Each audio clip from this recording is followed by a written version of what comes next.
De par le monde, les textes de Leonard Cohen ont chaviré bien des âmes. C'est en 1984 que celui-ci lance une pièce qui va s'inscrire de manière indélébile dans la culture populaire internationale. Aujourd'hui, cette chanson se retrouve partout. Pourtant, à sa sortie, la pièce du poète montréalais n'a pas fait grand bruit. Il s'agit d'Alléluia.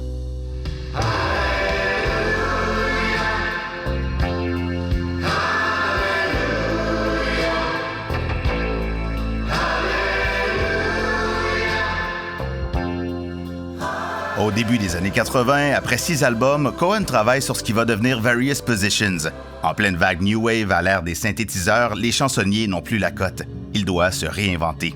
Cherchant à donner le meilleur de lui-même, Cohen débute le travail sur un morceau qui deviendra Alléluia. Il mettra plusieurs années à arriver à la forme finale, écrivant au passage entre 80 et 180 couplets et environ 150 versions différentes de la pièce.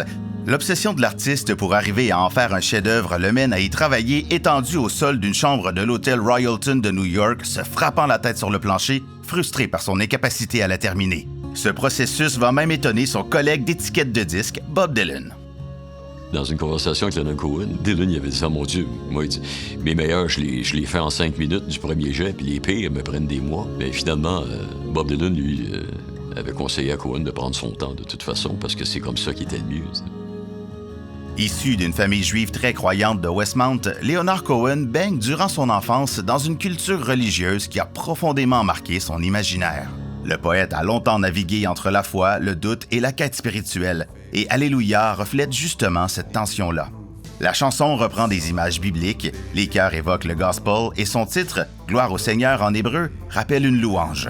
Mais Cohen affirmait que la pièce n'était pas religieuse pour autant. Sa foi à lui était plutôt une manière de s'émerveiller de chaque instant. Dans le texte, il semble également s'adresser à une femme qu'il a aimée, se rappelant leur amour.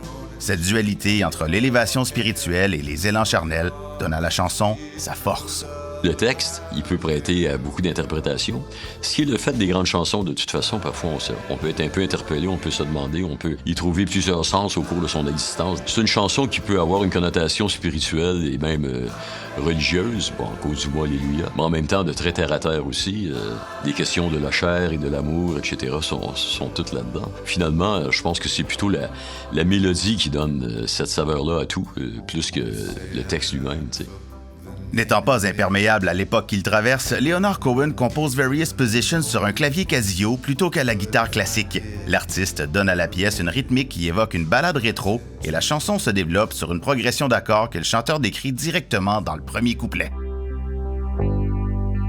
Now I've heard there was a secret chord that David played and it pleased the Lord, but you don't really care for music, do you?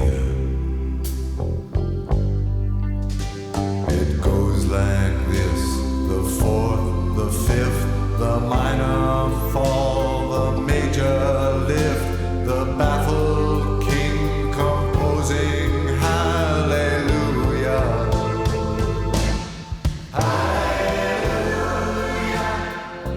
Mais une fois que la chanson et l'album sont présentés à la maison de disques, les choses ne se passent pas comme prévu. Il était étrangement en difficulté avec la compagnie de disques qui était plutôt sûre, Columbia, qui est devenue Sony. Même que le président de Sony lui avait dit une chose assez intrigante. Il avait dit « Leonard, we know that you're great, we just don't know if you're any good. » Ce qui voulait dire « OK, t'es un grand artiste, mais on sait pas si tu peux vendre des disques. » Columbia refuse carrément l'album. Ainsi, la version qui paraît en 1984 est produite par la petite étiquette jazz indépendante Passport. Pourtant, même si les représentants de leur maison de disques ne voient pas son potentiel, Dylan, lui, a tout de suite adopté Alléluia. Bob Dylan, qui s'y connaît en grandes chansons, il en a quand même écrit quelques-unes. Dans le cas d'Alléluia, il avait vraiment ressenti quelque chose de fort. Dylan a été le premier interprète, autre que Leonard Cohen, à chanter Alléluia dans un de ses concerts à Montréal. Par contre, mis à part Dylan, peu de gens captent la magie de la pièce. Ignorée à sa sortie, elle est remarquée uniquement lorsque des reprises commencent à paraître. C'est une chanson qui a fait le tour du monde tardivement. Quand même, ça a pris du temps avant que décolle cette chanson, que tout le monde veuille la chanter. La première reprise qui paraît officiellement est celle de John Cale, qui se retrouve en 1991 sur un album hommage à Leonard Cohen intitulé I'm Your Fan. Cale modifie le texte pour lui donner un ton plus sobre et solennel. Il utilise des couplets que Cohen n'avait pas enregistrés sur album, mais qu'il interprétait en spectacle. Puis, en 1994, inspiré par la version de John Cale, un jeune chanteur-guitariste américain enregistre sa propre interprétation. Jeb Buckley, le fils de Tim Buckley, évidemment, c'est lui qui a fait la version qui a été le plus remarquée au début. Il était quand même assez différente de celle de Leonard Cohen. Un petit peu plus aérienne, moins terre-à-terre peut-être. Et s'en est suivi après là, des centaines et des centaines de versions. Contre toute attente, le film d'animation Shrek fait entrer Alléluia dans les foyers de millions de familles. Dans le sillage de ce succès, elle est interprétée lors de la cérémonie d'ouverture des Jeux olympiques de Vancouver en 2010. Les reprises des artistes canadiens de premier plan que sont le Montréalais Rufus Wainwright et l'Albertaine Katie Lang contribuent aussi à ce nouvel envol. Alléluia se retrouve graduellement reprise et utilisée à toutes les sauces, notamment dans des téléréalités, des films, des séries télé, au point d'en devenir presque un cliché. Certains s'en trouvent agacés, dont Cohen. Il me disait, si j'avais un droit de moratoire sur les versions d'Alléluia, je pense que je demanderais qu'on arrête et qu'on prenne une pause. Il trouvait qu'il y en avait trop.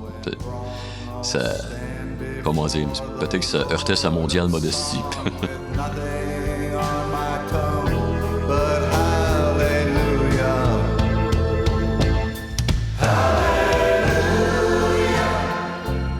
La version originale reste toujours celle qui, pour moi, est la plus touchante parce que, bon, c'est l'acte de création, c'est l'espèce de magie.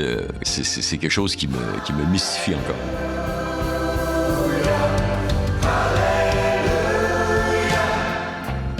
Poète avant tout, le catalogue littéraire et musical de Leonard Cohen révèle une recherche de vérité profonde, voire mystique.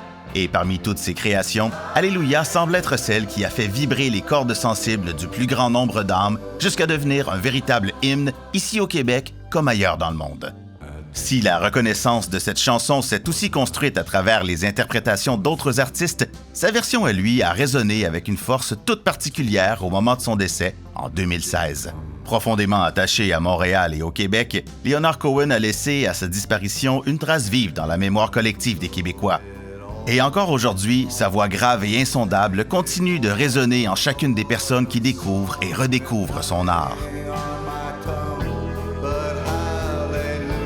Il y a de la grande littérature dans les chansons aussi.